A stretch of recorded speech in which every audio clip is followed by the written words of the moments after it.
One man, one gun, one act that shook America.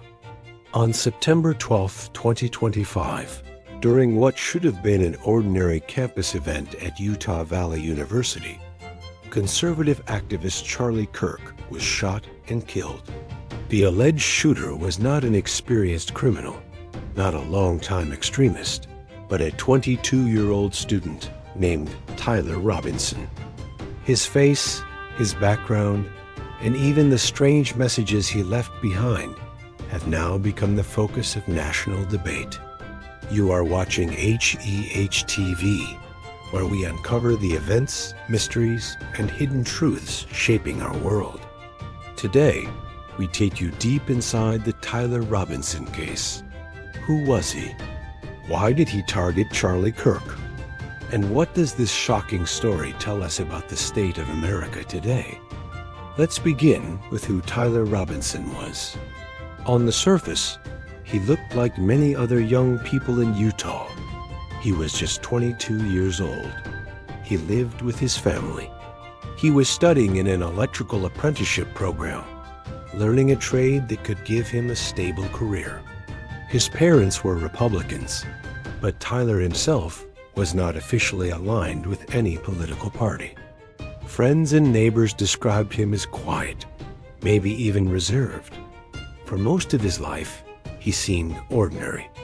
But in the months leading up to the shooting, things began to change. According to his family, Tyler became more political. He talked about disliking Charlie Kirk.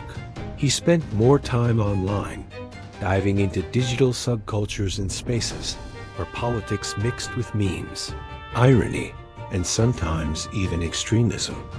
Some reports even connect him to the furry community, which in itself is not extremist, but in certain corners overlaps with anti-fascist groups and meme-driven activism. Slowly, a picture formed of a young man who was restless, angry, and possibly unstable. Now, let's move to the day of the shooting. September 12, 2025.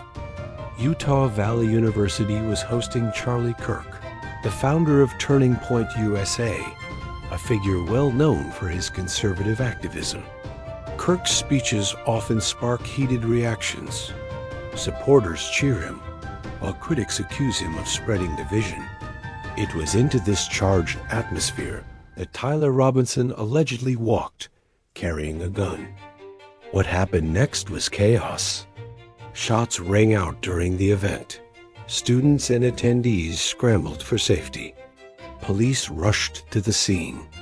Robinson was arrested almost immediately, but the shock had already spread far beyond the campus walls.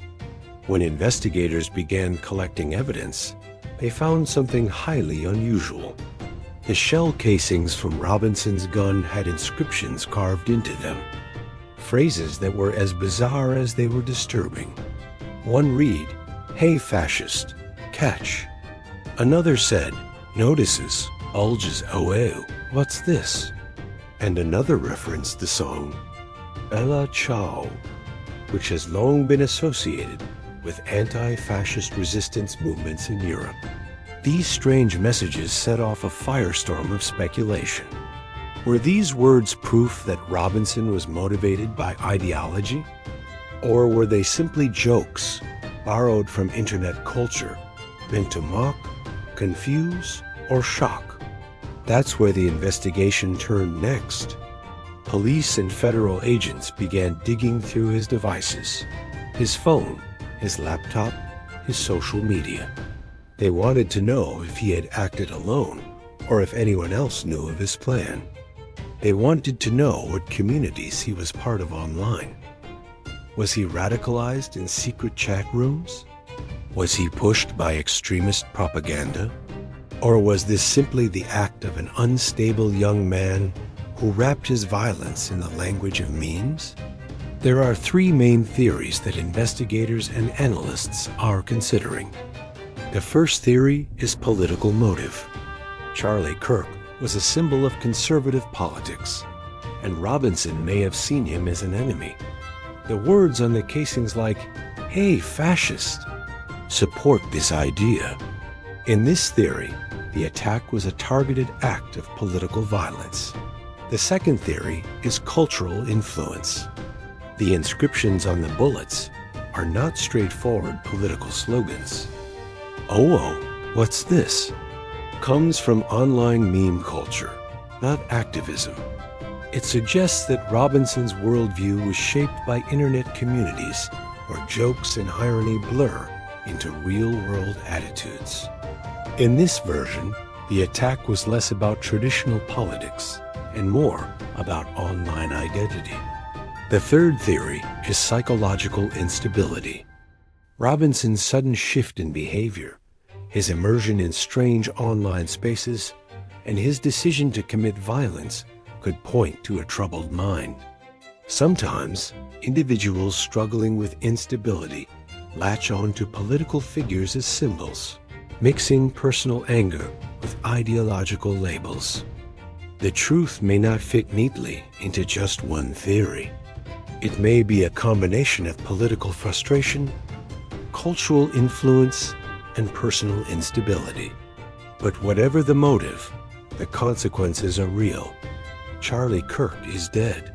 A young man who might have had a career and a future is now facing murder charges. And America is once again forced to confront the reality of political violence. This case raises bigger questions too. How are young people being influenced by online spaces? How does internet irony turn into real-world action? And how should society respond when personal instability, political anger, and meme culture collide in dangerous ways? For investigators, the work is ongoing. They are still combing through Robinson's life, trying to piece together the full story. For the public, the case is a reminder of how fragile the line is between words and actions, between jokes and violence, between online life and real life. The Tyler Robinson case is far from over. More evidence will come out. More debates will follow. But already it has left its mark. It has forced America to look again at the divisions in its politics, the influence of digital subcultures, and the dangers of ignoring the warning signs in young people drifting into anger. This is HEH TV, and we will keep following this story as it unfolds.